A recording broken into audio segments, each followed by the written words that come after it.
Saben ustedes que hubo elecciones en Guatemala, una segunda vuelta, donde triunfó Bernardo Arévalo. Bernardo Arévalo es la cabeza, el referente, líder de un movimiento llamado Semilla. Movimiento Semilla es un movimiento nacionalista, progresista, con ejes muy concretos que están en contra de las proscripciones, en contra de la corrupción, a favor de la justicia social, en contra de la desigualdad. Un movimiento típicamente progresista. Hay muchas cosas que unen a Guatemala con la Argentina, algunas muy interesantes y otras muy desgraciadas. Entre las cosas interesantes, Argentina y Guatemala comparten el color de la bandera. Se habrán fijado, ¿no? Por ahí, para los que nos están viendo por YouTube o no, nos están viendo por el canal 20 de Telecentro o por la TDA, en un momento vamos a poner un pañito que tiene que ver con los festejos por el triunfo de Bernardo Arévalo, que creo que deja muchas enseñanzas para nosotros, de cara a lo que va a ser la elección general de octubre. Pero quiero retomar un poquito las cosas que nos hermanan, si se quiere, con Nicaragua. Decíamos los colores de la bandera. Algunos dicen que esto tiene que ver con que lo que fue la Confederación de Naciones Centroamericanas, allá por 1824, 1825, se inspiraron en la bandera argentina para copiar sus colores.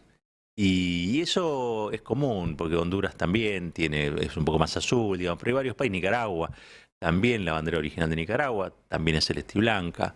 Así que vamos a dar por válido esa aplicación. Hay algo que ya nos une, que son los colores de la bandera.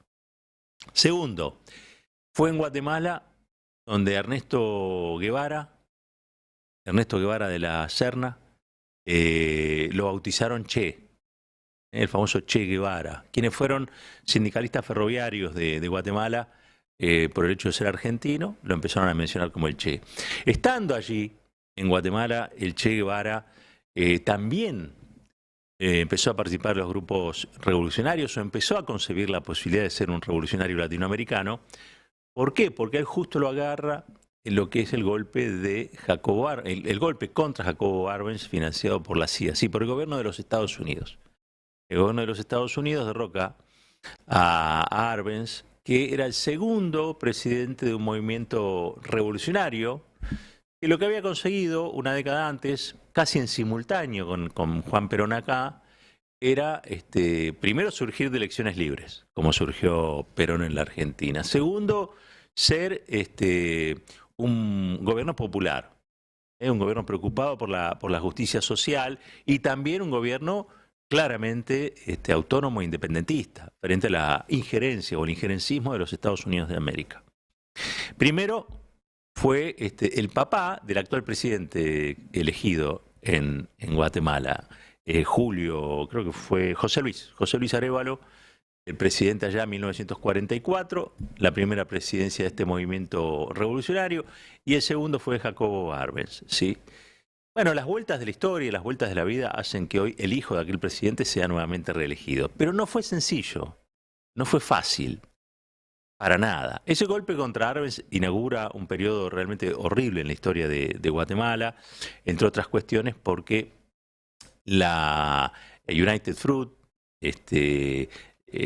encabeza todo un proceso de agresión contra el pueblo guatemalteco, y también claramente un proceso minado de dictaduras, gobiernos autoritarios, represivos y criminales.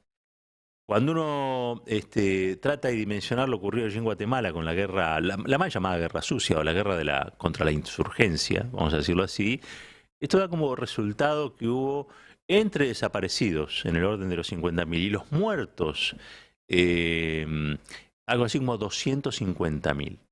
En una población que en ese entonces, allá por la década del 60, tenía 7 millones de habitantes. Si lo trasladamos a la Argentina, es como si entre muertos y desaparecidos hubiera habido 1,5 millones a la Argentina actual, ¿sí? Estamos hablando entonces de un periodo de mucha sangre, de mucha convulsión a partir del golpe que derroca a Arbenz, que se empieza a solucionar casi un cuarto de siglo después. Y digo solucionar, es decir, que se inaugura un proceso de desmovilización de las fuerzas guerrilleras y de pacificación, bastante fallido, por cierto. ¿Por qué? Porque irrumpe fuertemente después de eso la corrupción, la violencia, la muerte nuevamente por otros métodos, ya no por razones estrictamente políticas, un periodo de turbulencia extendido en el tiempo que finalmente parece ser conjurado con el triunfo en segunda vuelta de Arévalo. Quiero contarles también que entre las cosas desgraciadas que unen Guatemala con la Argentina está el hecho de que nuestros militares, los que defiende la candidata vicepresidenta de Milei, ¿sí? Nuestros militares fueron los que le enseñaron a matar y a torturar a los militares guatemaltecos. Fueron instructores en técnicas de contrainsurgencia, ¿sí? De los militares guatemaltecos contra los movimientos campesinos, las fuerzas revolucionarias, los grupos guerrilleros, y explican en buena medida el número de desaparecidos y muertos que tiene Guatemala. Esos son los hechos desgraciados. Hay otro hecho que también vale destacar. Antes de que triunfara ahora Bernardo Arévalo, con su movimiento Semilla, hubo elecciones que fueron la primera vuelta el 25 de junio de este año. En las elecciones en Guatemala triunfó el voto en blanco. Una sociedad convulsionada, dolorida, atravesada por la desazón, la falta de esperanza, hizo que en unas elecciones ganara el voto en blanco. Gana el voto en blanco y en segundo término aparece una candidata de derecha. Una derecha muy vinculada, pero muy vinculada a todo el pasado horrible de Guatemala, pero que saca en ese tiempo casi el 16% de los votos. El voto en blanco había sido el 17.33, el voto para la derecha había sido el 15.97, ¿sí? Una derecha así al estilo Milei, y el movimiento Semilla la vio de atrás, porque sacó el 11% de los votos. Panorama muy complejo, porque de vuelta parecía que iba a ganar la derecha de siempre, de vuelta parecía que sobrevolaban los halcones oscuros del pasado sobre la esperanza de un pueblo que quería sacarse la violencia de encima, la corrupción de encima, tener un gobierno nuevamente popular. Pero bueno, no bastaba, o no había bastado con lo sucedido en esa primera vuelta. Si en esa primera vuelta hubiera que haber elegido presidente en Guatemala, el presidente debería haber sido el voto en blanco.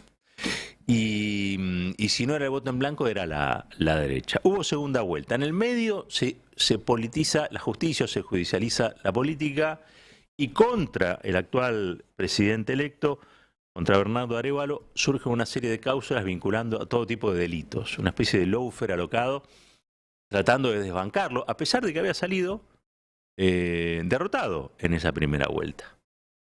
Interviene el Tribunal Electoral. Bueno, finalmente tiene que intervenir la Corte Suprema, y la Corte Suprema endereza un poco las cosas, aunque le quedan un montón de causas abiertas a Arévalo.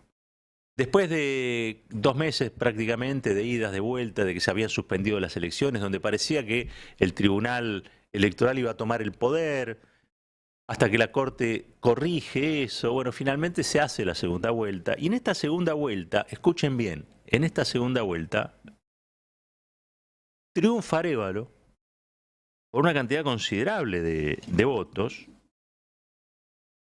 En este caso saca el 58% de los votos, escuchen bien, el 58% de los votos. Y la que había ganado en primera vuelta después del voto en blanco, Sandra Torres, sacó el 37,24%. Claro, la remontada de Arévalo es espectacular, fue espectacular. ¿Pero por qué fue espectacular? Bueno, porque muchos de los que habían votado en blanco o se abstuvieron de ir a votar, decidieron respaldar la esperanza de Arévalo, un hijo o el hijo del primer presidente surgido por elecciones libres en Guatemala. ¿Qué quiero decir? ¿Cuál es la enseñanza para nosotros? Bueno, primero, nunca están perdidas las elecciones, siempre que haya una instancia más donde se pueda pedir el voto de otra manera, si es que en la primera vuelta vos no tuviste el apoyo popular o la adhesión mayoritaria del pueblo. Segundo, el fenómeno del voto en blanco en Guatemala, el voto en blanco triunfante en Guatemala, se asemeja, se parece, no quiero decir que sea igual, a lo que sucedió aquí en las PASO. En las PASO, si tomáramos este registro, no es científico, claro está, no sabemos qué van a votar los que se abstienen. Es muy probable que muchos se abstengan, pero la abstención en la Argentina fue, si tuviese un candidato la abstención fue el candidato más votado en las PASO. 11 millones de personas que no concurrieron a votar. 7 millones de personas que votaron a Milei. ¿Sí? La abstención es el fenómeno de la última elección en la Argentina, a mi modo de ver. Y esa abstención se parece al voto en blanco guatemalteco. Por lo tanto, es allí donde hay un yacimiento que hay que ir a interpelar. Interpelarlo de varias maneras. Evidentemente puede haber en esa abstención gente que la explica a partir de su mala situación económica, sin ninguna duda. Otros pueden ser también por falta de confianza en la política. Otros pueden estar ahí porque hay un dato que muchos se olvidan, porque la principal dirigente del peronismo está proscripta. Probablemente eso influye en algo. No sé si es determinante, pero probablemente también influye en algo. Gente que no va a votar y que quizás si estuviese Cristina como candidata podría hacerlo. Quizá el lawfare allí sí ganó. No ganó en que puso a Bullrich como la candidata más votada, pero sí ganó en desmoralizar a muchos y a muchas que creyeron que Cristina podía tener una tercera presidencia ahora, o que era necesaria una tercera presidencia de Cristina ahora. Habrá que indagar y seguir indagando esas razones. Probablemente en ese yacimiento esté la posibilidad de ir de Guatemala a Guatemejor. Probablemente si el gobierno interpela a esos sectores, les pone rostro, le pone demanda y le ofrece un horizonte de esperanza, haya posibilidad de revertir la elección como ocurrió en Guatemala, donde no ganó la derecha, ganó un líder progresista. Es una buena noticia para la región. AMLO, que habitualmente habla sobre América Latina, en una conferencia de prensa destacó tanto el triunfo de Arévalo en Guatemala como el triunfo también del correísmo en Ecuador. Lo puso como situaciones o noticias que había que señalar, puntualizar, destacar para que la gente sepa que no hay que darse nunca por vencido, aun cuando los números no son los mejores, ¿sí?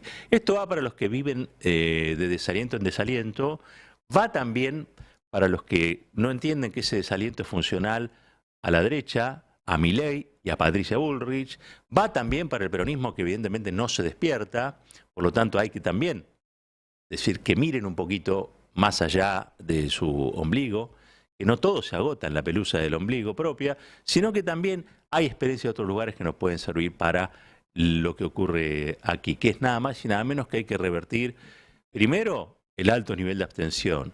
Segundo, lograr que ese nivel de abstención, una vez revertido, sea voto popular a Unión por la Patria. Y tercero y fundamental, creo yo, nunca darse por vencido. Nunca bajar los brazos. El darse por vencido o bajar los brazos es lo que quiere la derecha. Cuando logra eso, ya empieza a ganar. Y con nosotros, tenemos que demostrarlo todavía, pero con nosotros no van a poder. Un país unido por la radio.